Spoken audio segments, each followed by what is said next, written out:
पर मेरी मुलाकात हुई एएसजी हॉस्पिटल से, जो लोग यहाँ फ्री आई कैंप अभी चला रहे हैं। साथ ही साथ मीडिया के सभी बंधुओं से बात करने का मौका मिला, जिसमें हम लोगों ने आपस में मिल करके यह डिस्कस फाइनल किया कि किस तरीके से हम लोग मीडिया का सहयोग ले सकते हैं, क्योंकि उनका कवरेज ज़्यादा है, ज़्यादा से ज़्यादा लोग अखबार पढ़ते हैं।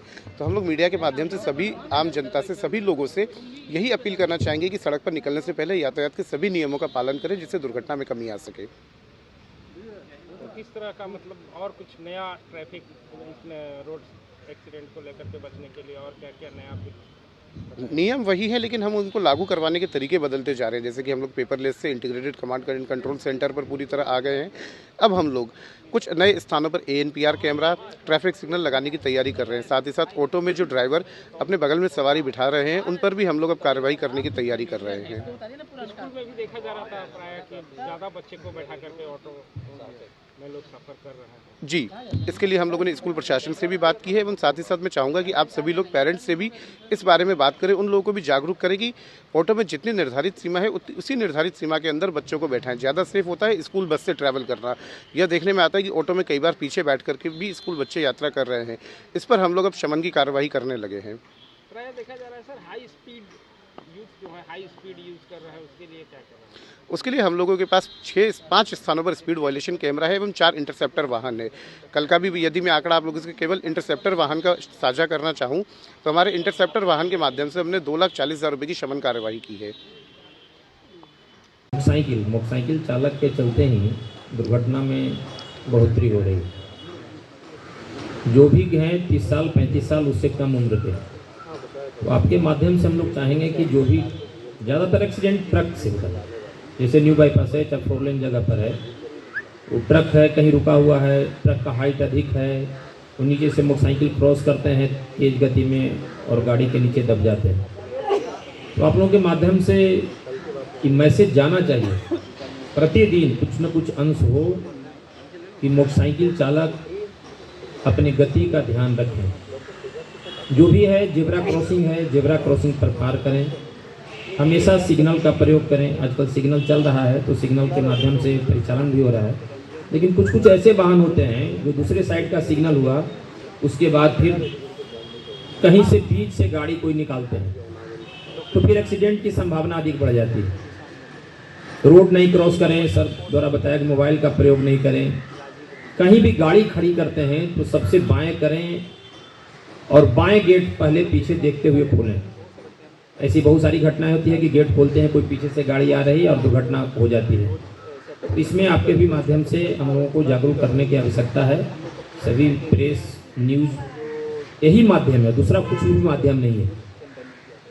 हम लोग चाहेंगे कि जो भी हेलमेट का प्रयोग हो रहा है उसमें और बढ़ोतरी हो।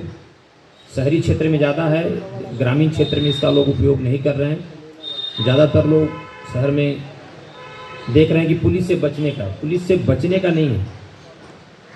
इससे कितना फ़ायदा है, बहुत सारे लोगों को देखा गया है कि एक्सीडेंट होने पर जो हेलमेट पहने हुए हैं उनकी जान बच जाती है, बाकी जो नहीं पहने हुए उनकी चली जाती है। तो अपनी ज़िंदगी बचाने के लिए अच्छा हेलमेट का प्रयोग करें। सभी को कहें कि हेलमेट पहनें, हमेशा सीट बेल्ट लगाएं। खास करके ग्रामीण क्षेत्र के लिए आप लोग, शहरी क्षेत्र में तो यहाँ जो पुलिस का दबाव हो, चाहे जो भी जागरूकता हो, जागरूक हो गए हैं। इसमें सुधार लाने की आवश्यकता है, यही मेरा कहना है। Thank you. Shri Vikas ji auto के, उनसे आग्रह करेंगे कि श्री अनिल सर को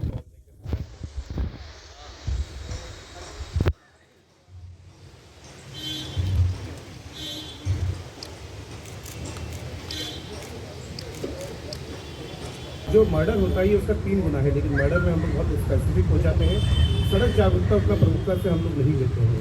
जिस प्रकार कोरोना में आप लोगों ने अच्छा कार्य किया, मैं चाहूँगा कि आप लोग जिस तरीके से शमन की कार्यवाही अपने अखबार में जगह देते हैं, प्रमुखता से चलाते हैं, उसी प्रकार से रोड सेफ्टी के बारे में क्या क्या हो सकता है, किस प्रकार हम लोग मिलकर के हादसों में कमी ला सकते हैं, उसके बारे में बताया जाए। क्योंकि प्रत्येक वर्ष हम देख रहे हैं कि ग्रोथ के साथ साथ भारत में और बिहार में सड़कों का एक जाल बनता जा रहा है। हाई स्पीड सड़कें बन गई हैं, लेकिन इसी के साथ एक और चीज़ जुड़ी हुई है। सड़क हादसे में जो मृत्यु होती है उसमें सबसे ज़्यादा युवा वर्ग के लोग होते हैं।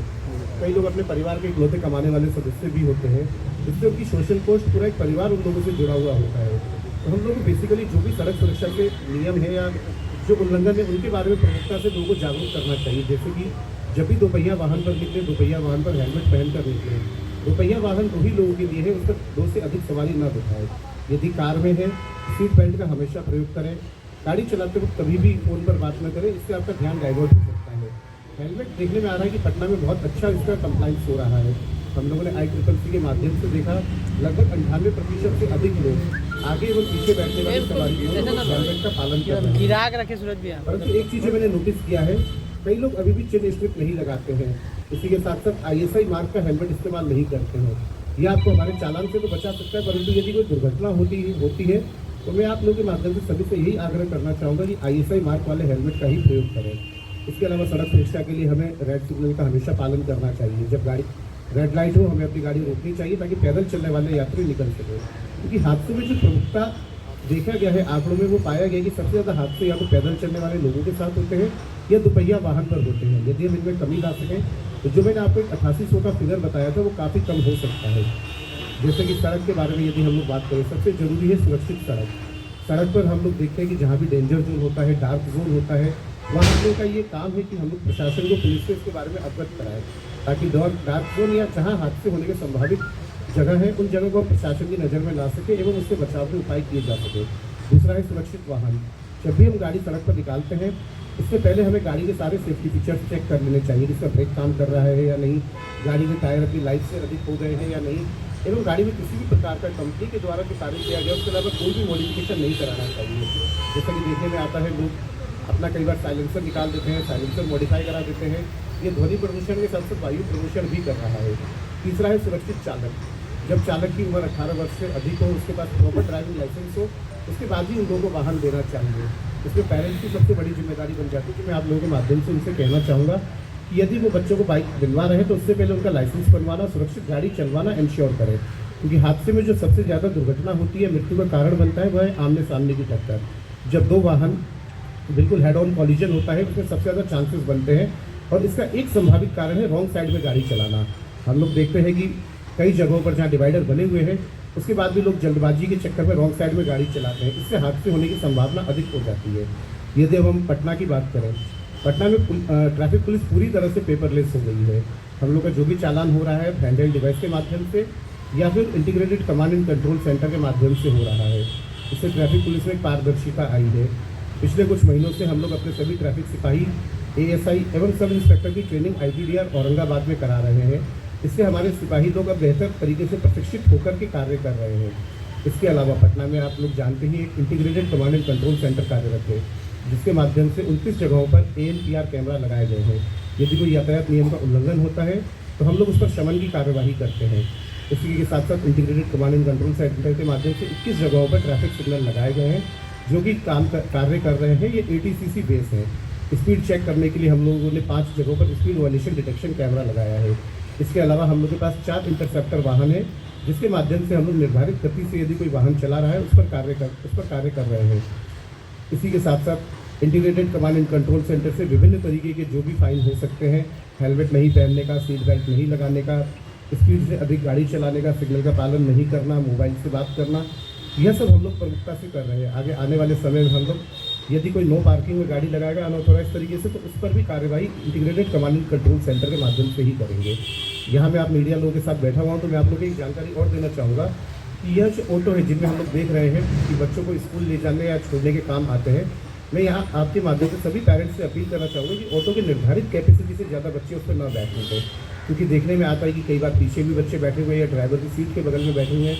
इस पर हम लोग ऑटो यूनियन से भी बात कर रहे हैं कि ड्राइवर की सीट के बगल में कोई बैठा ना हो, एवं यदि कोई निर्धारित सीमा से ज़्यादा व्यक्ति ऑटो के अंदर है तो प्रति व्यक्ति उस पर 200 रुपये जुर्माने का प्रावधान है, जिसको हम लोग लागू करवा रहे हैं।